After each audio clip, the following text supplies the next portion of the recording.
Hello and welcome to Living a Culture of Life podcast by Human Life International. I'm your host, Colleen Haupt, and I'm joined today by Father Boquet, our president. Well, Colleen, as always, great to be with you once again. It's good to be here again with you too, Father. And today we're going to be talking about how pro-lifers can respond to the hard cases.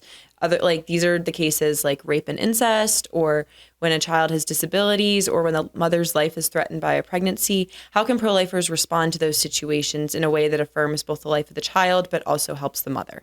So I think if we just jump right into that today, Father, let's just start by talking about rape and incest, that situation, how pro-lifers can respond. And to our listeners, if you're interested in this conversation, you want to learn more on it, we do have an ebook we're releasing on the topic. So I'll link that in the description, and that has some great information and then more resources for you to go to if you're interested in doing further research. So anyway, so let's jump right in with how do we respond to rape? Well, first of all, as we discussed many times before, Colleen, abortion is never the answer.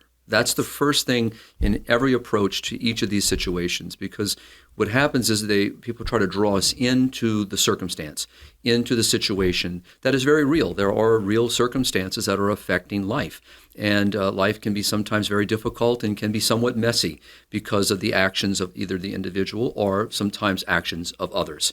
And so when we're talking about rape and incest, obviously we're speaking about the actions of another person that's imposed themselves on another person. In this case, a man imposing himself in an act of rape, or a relative in an act of rape, or incest. And so the circumstances are very real. A person's faced now with a pregnancy that they didn't desire, a situation that unfolded that they didn't give permission for.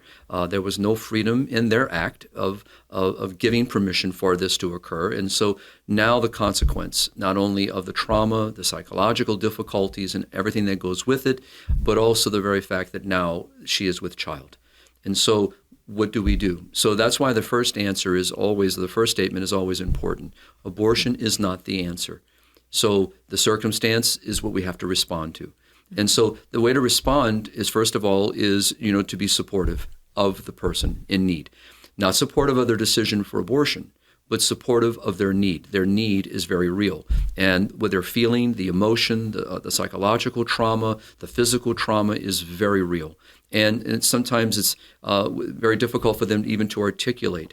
And so, but the immediate response is toward the child in so many cases, not only from the individual that has been raped or a situation of incest, but family, friends, society as a whole, aims their aggression here at the child, which is an innocent victim as well as she is. And so we have to turn the attention to the innocence of the child while at the same time ministering, caring for her, and assuring her that she's not alone, that we are there with her, that we'll find resources to help her, and that there are other ways of approaching this circumstance, this situation.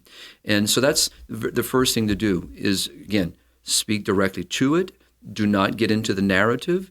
Do not allow, and if you're articulating in these moments, to allow the child to be what becomes the attention, if you will, in the sense of the act of, the fault. The child is not at fault here. The child did nothing wrong. The child, as I mentioned, is the victim as well. And so, and both lives need to be served here. Her life needs to be assisted and served, and the child's life needs to be served. And I think it also is pretty clear that abortion isn't going to actually help her in the long run. People say that it will, but if you actually look at it, there's going to be regret. There's going to be PTSD, or post-abortive stress syndrome, which is basically PTSD. They're going to have all of these other repercussions that are just going to intensify that pain, it seems like, rather than actually, quote, heal it, which is what pro-abortion people say. Exactly. And in reality, when you look at the stories, and which are very positive, of course, and that's to look at, women, mothers who have chosen, to receive life, to welcome life. The circumstances, by no means the word ideal, and very difficult, and the journey, very difficult. But when you listen to the stories of women who received, welcomed, and gave birth to their children, sometimes, quote, keeping their child, sometimes giving their child up for adoption, both serving life.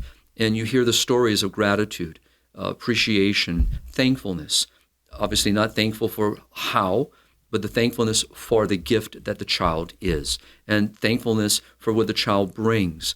And also, so that's not talked about enough, is the healing the child brings. The child is so innocent, so vulnerable, and so in need. And it's a chance in many ways, when you hear how women said it was a chance for them to find healing through the love of their child and the care for their child, and to watch their child grow. And they could not imagine not having this child in their life. And so that's what's important now. In those moments, Colleen, when someone's under stress and very in a difficult, it's very hard to get those kinds of messages through. But what's so beautiful, there's so many charitable works out there and so many apostolic works out now that are really focused in this specific area. And I know a number of women in pro-life movement who themselves were conceived in an act of rape or incest. Yeah. I know them personally, and they're very active in the pro-life movement, and very beautiful and very professional women, married with their own family now from the marriages, and it's so beautiful to see and to hear them tell the story and to hear them, relate, all of it, the ugliness of it, the healing part of it, and the moving forward. And some welcomed their child and kept their child, and others have lovingly placed their child up for adoption, knowing that they were placed in better environments because they were so young at the time. They couldn't raise the child. So that's important, and that's how we have to do. Very similar, Colleen, in our pregnancy care centers, is finding a way to enter into a conversation in that decision-making moment. And so that's what's so beautiful about, people becoming aware, of how to articulate. And that's kind of what we're trying to do. And what the ebook is trying to do is trying to address that and help people to have a language in how to approach the subject, and not allow the narrative to control the conversation.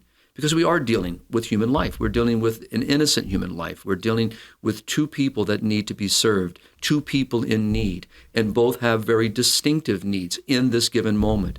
And those needs can be met.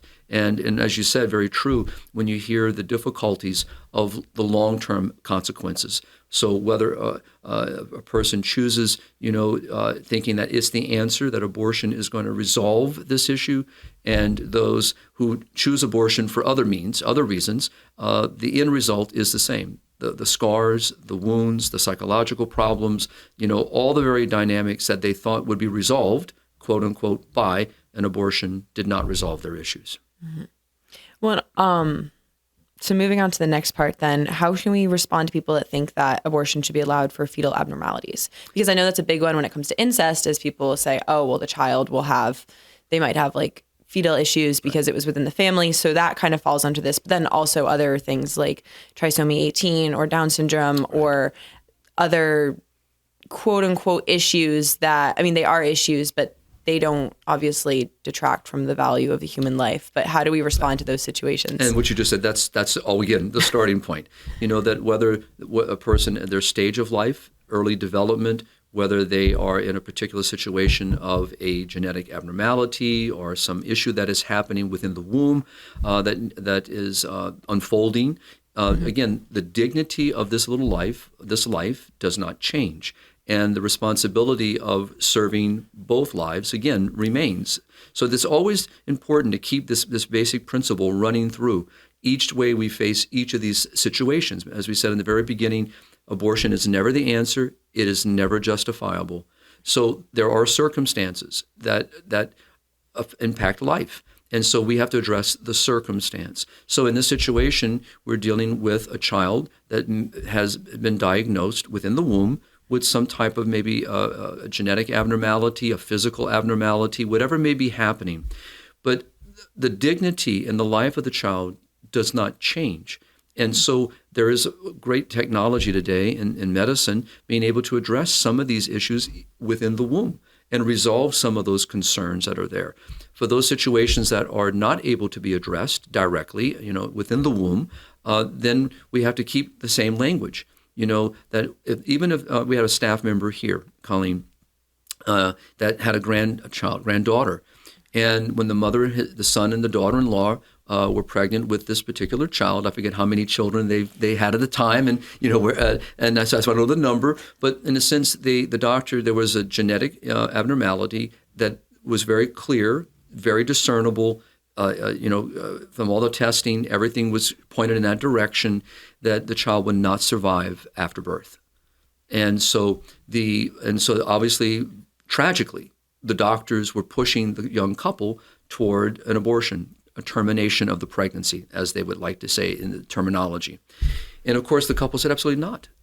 The reality of our child's disability, does not change our love, does not change the dignity of our child. This is still our child, and we will welcome our child. And whether our child, lives a minute, a half hour, a day, whatever time, she will be welcomed and loved and held and know that she was loved. And this is the response we must give. And that is, the life is a gift. It's precious, always a value that must be protected. And so the narrative is we hear, we don't want them to suffer, or we why don't you can, quote, start over, have another. Like we're talking about, getting a cup of coffee, and went cold. Well, let me just dispose of the coffee and just get a new cup of coffee. Well, we're talking about a human being, not a cup of coffee. We're not talking about a thing. We're talking about someone. Mm-hmm. And so we have to really, again, address the circumstance. And always keep the child's dignity and life and uniqueness and irreplaceability in front of the conversation. And be there for the couple or the woman who may be a single mother in this situation. What is her need? How can we cannot resolve the diagnosis? In some cases, let's also be honest, the diagnosis could be wrong. We've seen that happen also. So here we have to look at all of it. But the starting point is that abortion is never the answer to the situation.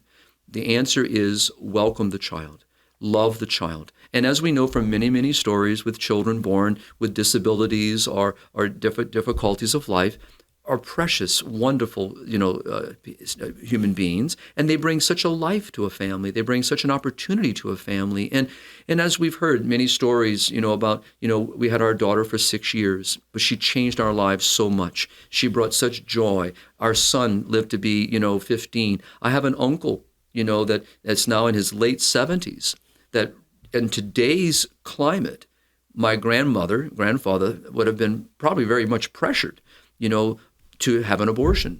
And yet this wonderful man has traveled around with the world. He has sung for different presidents of the United States personally in his cohort. He has done things I will never do. Wow. And his contribution to life is remarkable and wonderful. And it taught our family how to love, how to care, how to be patient, how to be tender, how to be concerned about another human being. There's so much for us to learn and not be afraid of. And I think that really is the issue, Colleen, for so many. It's fear. And especially when you hear your doctor or your caregiver immediately push, it pushes fear. And instead of, we're going to be here for you. Well, there's no hope in it. Right. It's just saying, oh, there's this problem and this is a solution when it's not a solution. And sometimes it is like a physical problem, but I think really so often we impose an idea of what we think suffering is onto those people. Like, correct. I know for a bunch of people have Down syndrome and they're so happy. Like we take our idea of, oh, I wouldn't want to go through that, and we impose it on them when you don't know what they want. Right. You don't know how happy they're going to be. They're probably happier than I am, honestly, or you or many people. If you look at the averages of people with Down syndrome that are happy versus the national average, I'm pretty sure that one's higher. So it's so easy to impose this idea of what we think suffering is onto them exactly. when we don't know. And the very fact that people, hear from the narrative of a very secular world, it's an inconvenience, And again, when we have that mindset, that framework, it does affect, decision making, and that's why it's important what you just said, and that is we have to see the beauty, the wonder, the uniqueness that this wonderful individual brings to our family, to our culture, to our society. And I remember in an argument that occurred in Europe when there was a movement to legalize euthanasia, mm-hmm. particularly toward those diagnosed with a disability. And I remember this beautiful young Down syndrome girl gets up and she looks at the parliamentarians and says, "What have I done to you? And so why are you discriminating against me?" And because this is what we're talking about. Yeah. Ultimately, it's an act of discrimination. We're discriminating against a person with a disability. And by also not looking at the human person as an end in themselves, not a means to an end. Well, and it's a statement on value of life too, which Exactly. is totally not fair. Exactly. It's saying this person is worthwhile because of what they can accomplish or what they can do, That's right. and this person's not. So by that logic, like, where does it stop? Right. You could say, I'm not Michelangelo, I can't produce his art, so why should I be here? That's Exactly. not. We should never judge people like Exactly. A quality of life definition, which is always tragic. And we see that toward the end of life issues. Yeah. That's another subject for another day, but it applies the same. It's the same framework. It's the same mentality at work. So I really believe from a pastoral point, in the sense of how does a pro-lifer enter into this, pro-lifer always enters in with the mindset that every life is precious, no exception to the rule, and that the circumstance that a person, a couple, or a single mother may be facing is a real situation. And ours is always to say, here I am. What can I do to be of help to you? Or where can I can find resources for you? Or I know resources that can be of help to you. It's a matter of saying you're not alone. Because that's the biggest fear, is being alone. And for a couple to think, that may already have a couple of children, and now they're faced with a possibility of a child that will be very dependent upon them. It can be very daunting, very frightening. And again, this is where we have to enter in. And I just returned, not comparing, but returned to my own grandparents, with my uncle. He was number 5, if I remember correctly, out of the large family. And so, it had to be daunting. You're already raising a young family, and now this beautiful child comes, and it requires more attention, more time. But this is what teaches a family, as you said, value, beauty, sacrifice, and what real suffering really means. And that we do. There is suffering. We're not going to deny the fact that there is suffering, on different levels. There can be physical suffering, but that's really not what we're talking about here directly, as much as we're talking about the suffering of inconvenience, of time, of effort, of resource that's going to be required here. But I go back to our staff member, and reminded me when, because we had this conversation just recently, how privileged it was to witness the love of his son and daughter-in-law, and how they welcomed this beautiful child, and knowing. And I have I'm another friends of mine, relatives, they're second cousins, and I had prayed for them to conceive. They were having difficulties to conceive. And so I've been praying for them, and so they called with great joy, and a little boy. Eventually, we find out a little boy, and he, after birth, there was nothing wrong, quote, that they knew before, but right before birth, they diagnosed something was wrong, and he lived an hour. And I have pictures in my office, actually, of them holding the little boy, bringing him home. This is their second child, with his sister there, and beautiful picture of the family, and this little boy smiling. And he died, in their arms, loved by a family. That's the way I would love to go, So I think we just need to really help people to see beyond that one moment, beyond what that fear may involve, and the reality that will be there, but to know that there's more to the story. Mm-hmm. There's so much more. And of course, to uphold that there is never, ever an exception to the rule. Every life must be protected. There is never a justification to take the life of an innocent person, an unborn child. So that's the part we got to keep pushing and keep articulating, and then address the circumstance, address that issue. So whether it be, as we began with an act of incest or an act of rape, or here we're dealing with children that have been diagnosed with some type of difficulty in the womb, and that a young couple or a couple are now faced with. So what do you do in situations where the life of the mother is threatened by a pregnancy, be it preeclampsia or infected uterus or a situation like that? How do you respond to that as a pro-lifer in such a way that will help the mother in whatever she needs, but at the same time affirm the life and the value of her child? So it's going to sound like a broken record, Colleen, but it's back to the same principle. There are two lives to be served, the life of the mother and the life of a child, and both are equal. One life is not more valuable than the other. So that's always the part to start with. Mm-hmm. And so that's the part we enter into. So the question is, what is the issue at hand? So I brought with me an example because I thought maybe it could be helpful. And I'm going to use, the difficulty of a diagnosis, let's say, of a mother, obviously with child, and during the pregnancy, she's diagnosed, let's say, with uterine cancer. Something has happened that was not there in the very beginning of her pregnancy, but through the pregnancy, something happens, and she has this diagnosis. So it's called the principle of double effect, which we don't have time to really get into great detail, but we do in the ebook, and we have other places and resources that can help people in this. And I think we've had stuff about it on the show before as well. We have. We did a whole podcast actually on this issue. But what we want to do is we're addressing what is the issue. So the issue is not the child. The issue is not the mother. The issue is the cancer.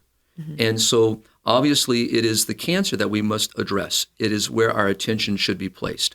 And so we must recognize we're serving two lives, because both the life of the mother and the life of the child are at risk, that if this cancer were allowed to continue, it would be an aggressive aggression against both lives.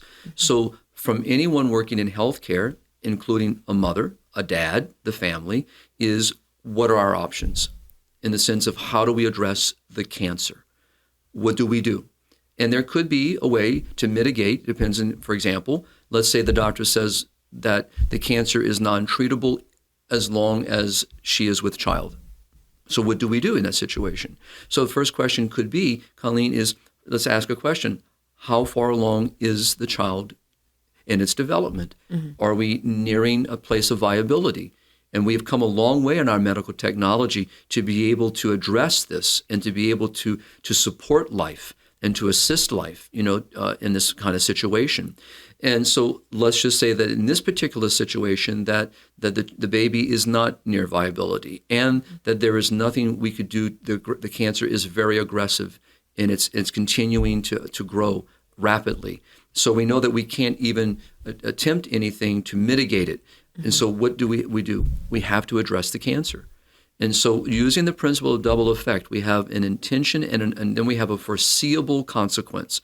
So we know that if we remove the uterus, all right? Now, by removing the uterus, we're still serving both lives, right? So the attention is the cancer. So if we don't address the cancer, both mother and child will die. That's unacceptable. So we are addressing our intention, our act, the object that's chosen here is the cancerous uterus. And so we have a foreseeable consequence, though. We know that if we remove the uterus, that the child can't survive. But we're not addressing our attack, if you will, against the child. We're attacking the cancer. We're attacking the diseased organ. And we know, unfortunately, that there is going to be a foreseeable consequence of that. And either way, the child would die also. It's not like... Right. Since there's no way to treat the cancerous uterus, then either way the child would die, and you're not directly attacking the child, you're just removing. It's not an abortion. You're not terminating the pregnancy. You are directly addressing the cancer itself. That is the object that has been chosen. And it's very important because, when people say, well, you quote, you Catholics, end quote, we'll just let the mother die. That's false. Absolutely false. And so at the same time, we don't, advocate that there is, just abortion is the answer.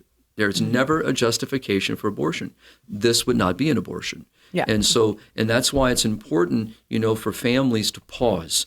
When they hear news of this nature, very traumatic, I can only imagine what it feels like in that given moment.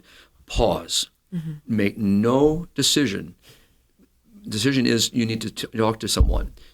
I get consults a lot of times now on these issues, and people are just asking questions because all they hear is from their healthcare provider the termination language. They don't hear, how to address it. I mean, because that's the immediate answer in so many cases, sadly.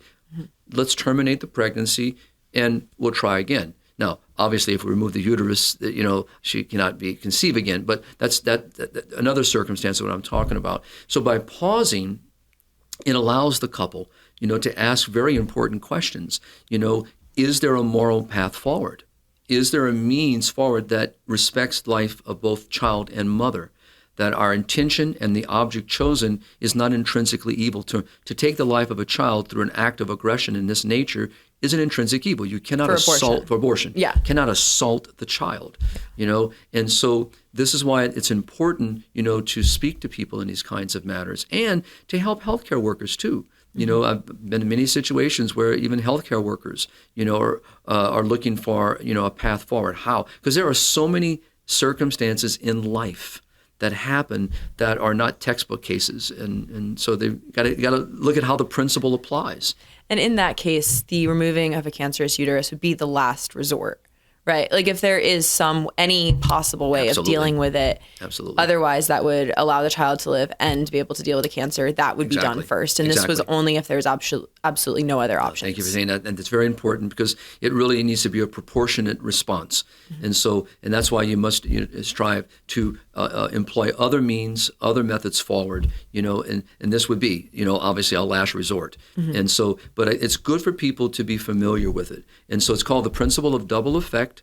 It would be good, as people, approach our ebook and look at our website and look at some of the links and the resources to familiarize themselves with this, because the principle of double effect not only applies at the beginning of life, it applies through all of life. That's what I was going to point out, is that it applies to many different moral situations, not only ones concerning abortion. You'll see it at the end of life, especially, when you're dealing with people with terminal illnesses or pain management or, just facing difficulties that come with growing old or facing diseases. So there are moral means forward and a moral path forward that always respects life, the dignity of the human person, which goes back to the beginning, which is what we started with. And again, if we keep that little phrase just working in our minds always, Colleen, then we know we will respond in an appropriate manner.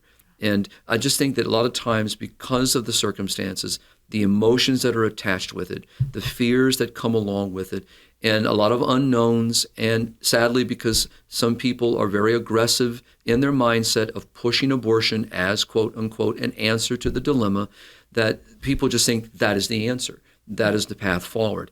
And we're saying, no, it's not. It's never a path forward. It is never a means that we have to choose.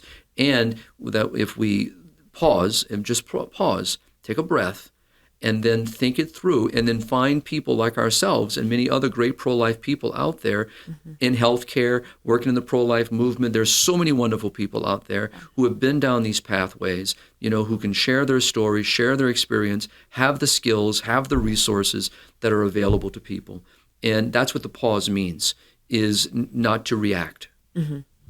Pause, and then find the help that they need. This is what I love about our work and our service to life. It really is. It's what a blessing to be able to be a part of people's lives in these kinds of moments. And it's so beautiful that the church has offered guidance for these situations too. It's not just like we're not just thrown out there wondering what to do and making the best decisions we can. There's things like the principle of double effect, which lays out specific things that you can look at and say, okay, would this treatment fall under the principle of double effect? Is there something else we can do? We have guidance for it. And I know that when I did some of the research for the ebook, and I looked at the NCBC a lot because they have a lot of really good so the National resources. Catholic Bioethics Center. Specify what it is. Yeah. I know, because one thing I thought was really interesting was they were talking about delivering a child, whether it's pre-viable or viable, and how if you're delivering a child that's not yet viable, that is a direct attack on the child. Correct. But a lot of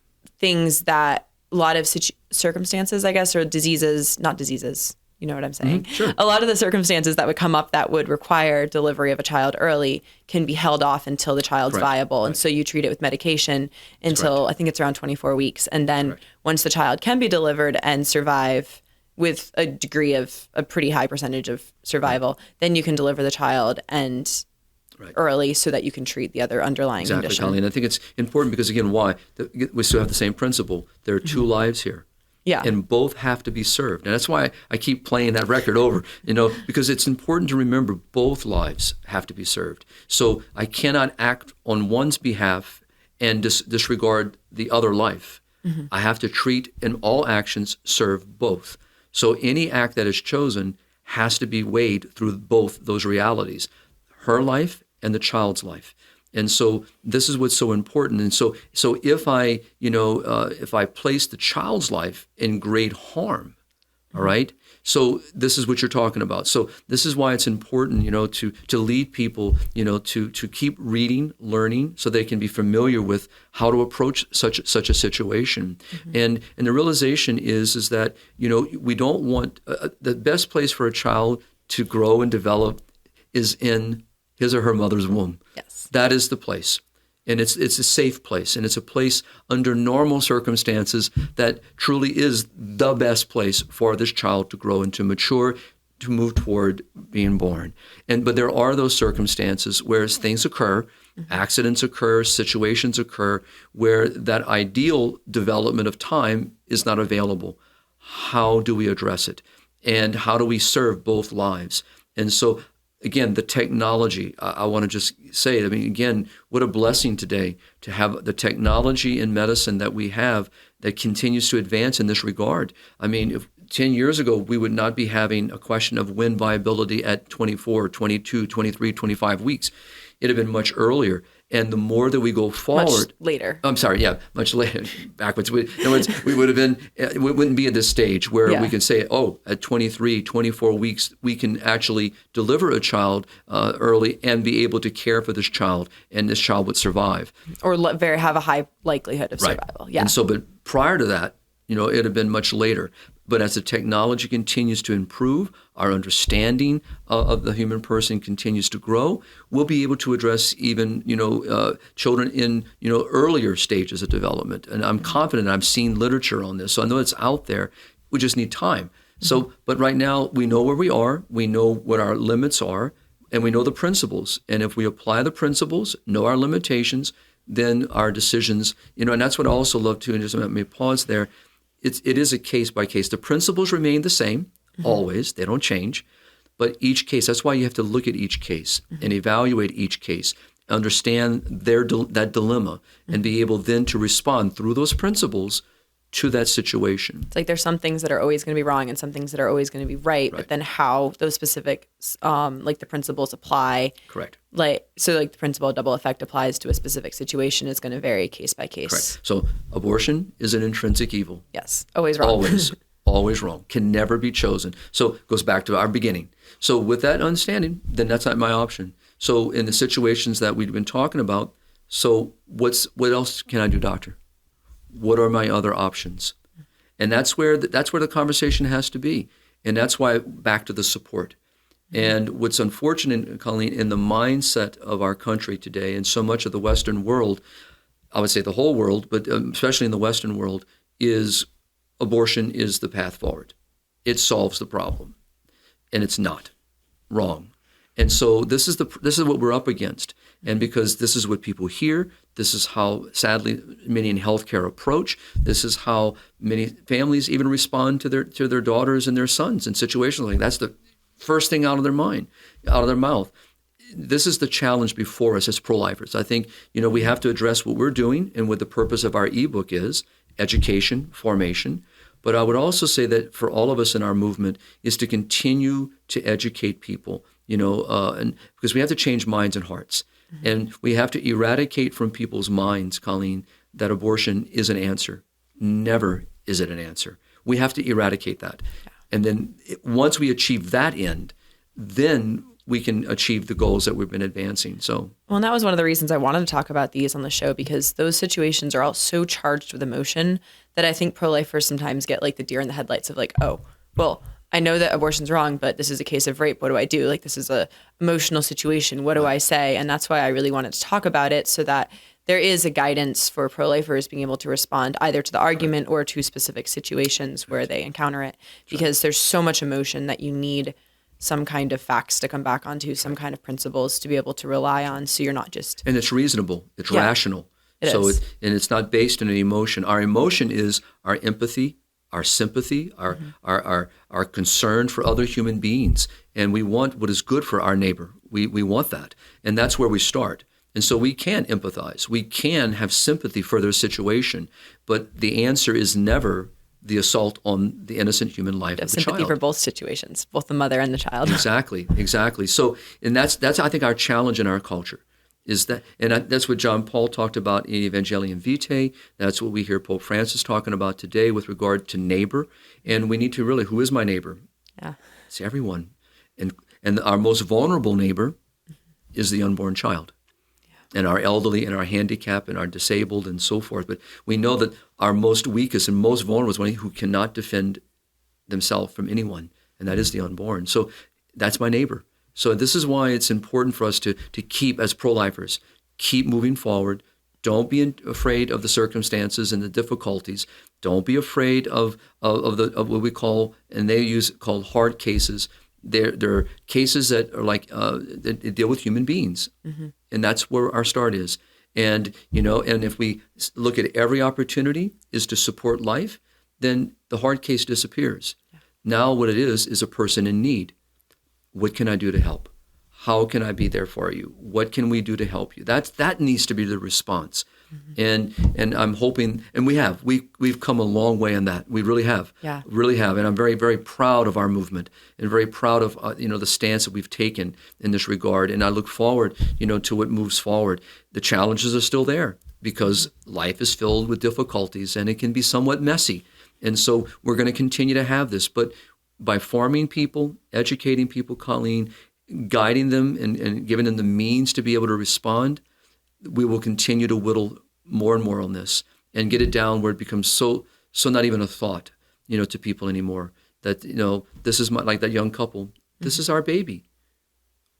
What our baby's little condition, medical condition, difficulty doesn't change the fact this is our child, and we will love and we will love this child and care for this child no matter what. That has to be the response. That's what we got to work on. Well, thank you so much, Father. And to all of our listeners, I will link the ebook in the description so that you can go and download that if you're interested. And as always, please follow and subscribe on our audio platforms. Please follow and share with your friends. If you have any ideas for future topics for our podcast, please drop them in the comments. I always love to hear what people have to think about that. And keep on living the culture of life. God bless.